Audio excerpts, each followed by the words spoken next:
Hi. When I began observing the Sabbath, I did not believe, as I now believe, that Sabbath was a day that the followers of Jesus should keep. I believed, as most Christians do, that Sunday was the day of worship and the Sabbath was part of the old law of Moses. So, what led me to observe the Sabbath day?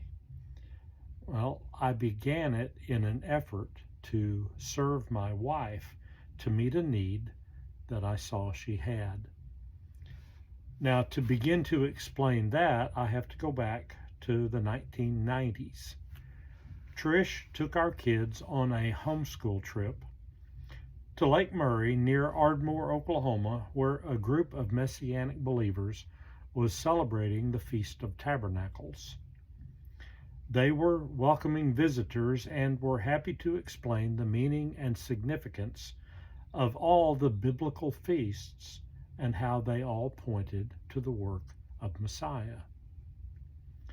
That presentation sparked something within my wife, and she began to study what I have now come to believe is truly the deeper roots of our faith. I'm not asking you to believe that, I'm just telling you that's what I now believe. But I didn't then, and not for a long time actually. I could see a little bit of the things she was telling me. I recognized that, yes, Jesus was a Jew and he lived among Jews in a Hebrew culture. And maybe that understanding could add some to our understanding of the New Testament, but hey, let's not carry this too far, was my attitude. There were times when I told her that what she was studying was problematic and even dangerous. From time to time, she would gently try to show me something she was coming to understand, but she eventually learned to keep most things to herself.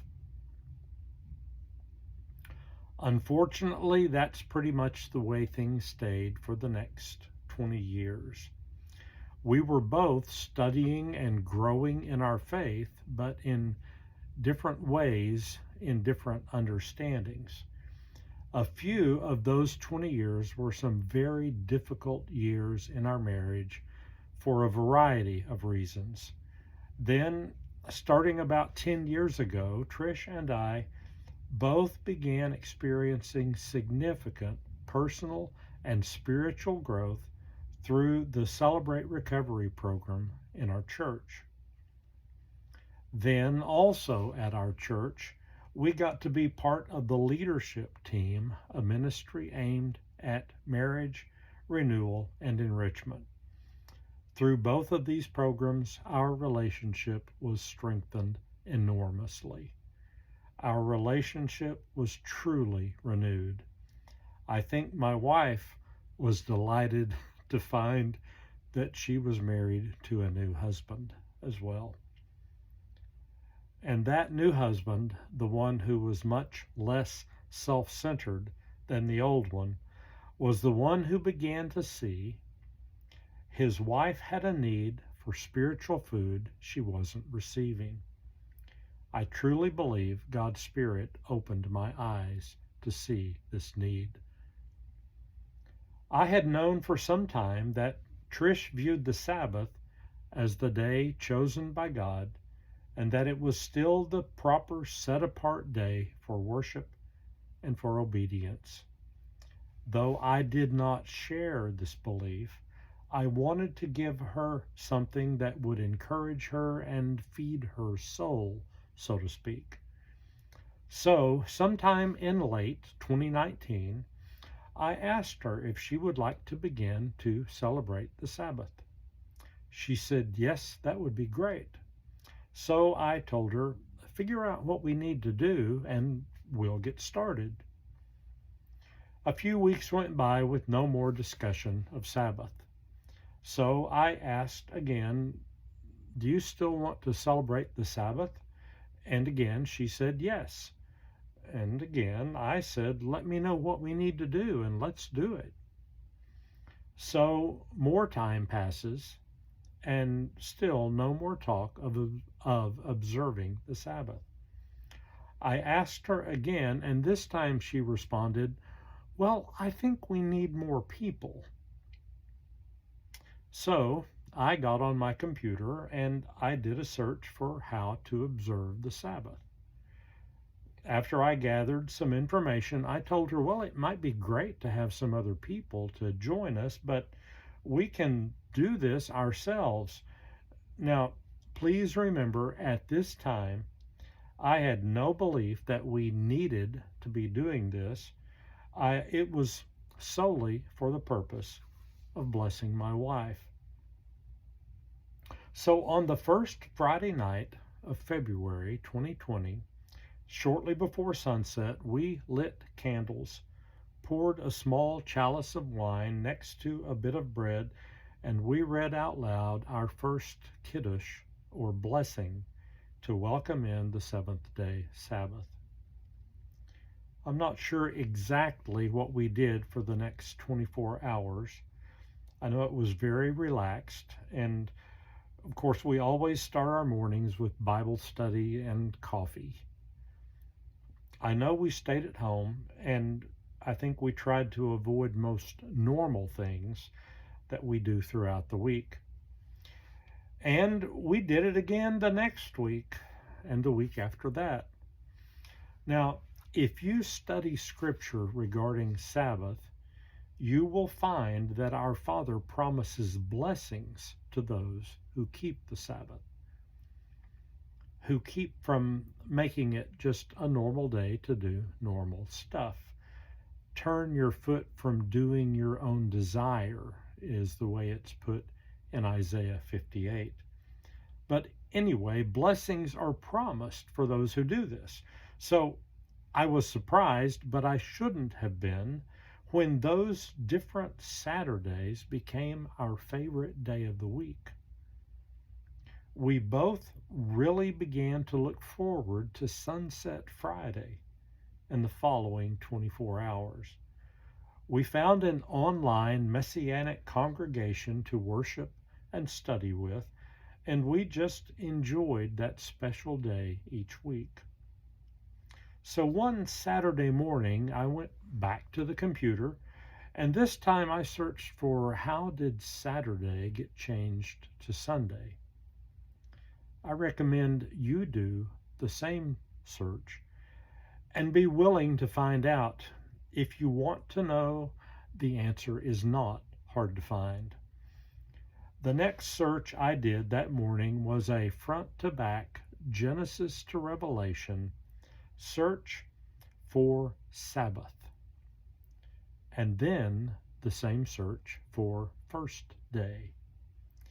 It was eye-opening.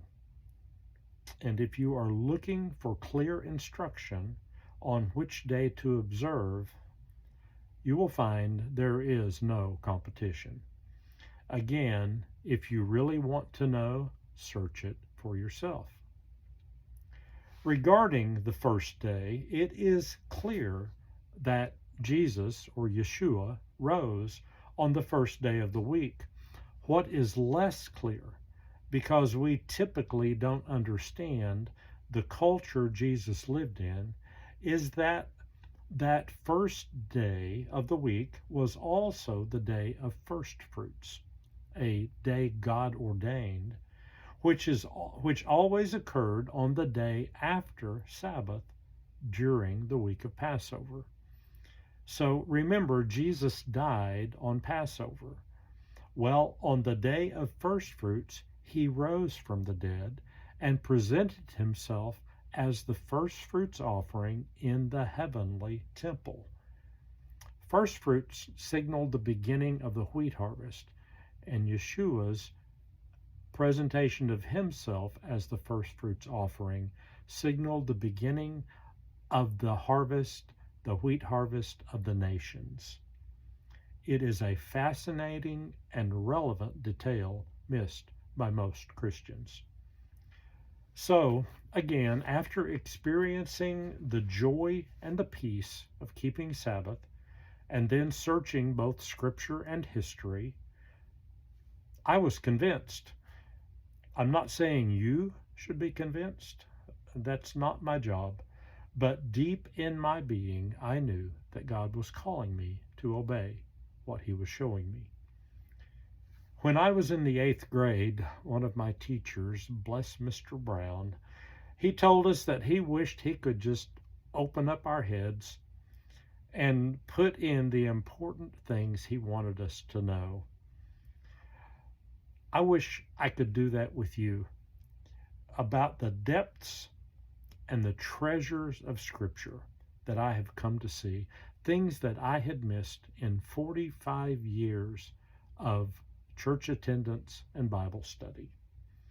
I now see the Bible is one book, not two, and that the church didn't start in Acts 2. It began about 2,000 years earlier. The incarnation, crucifixion, and resurrection did not change the way of salvation. It revealed it. Messiah came to fulfill the Father's promise to Israel, of whom we are part. The Jews are not all of Israel. We are the wild branches being grafted in. And one day, Judah will recognize that Messiah has come. And then, as Paul says, all Israel will be saved. In the fall of that first year of keeping Sabbath, Trish and I attended the week-long Feast of Tabernacles in Wewoka, Oklahoma.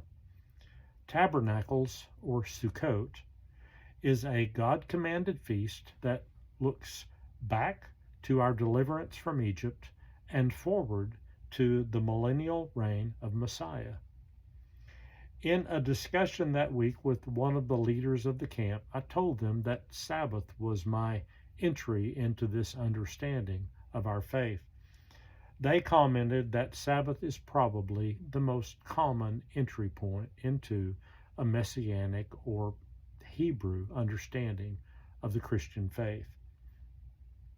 Well, it was certainly my entry, and I am so very, very thankful that God led me to serve my wife by keeping Sabbath.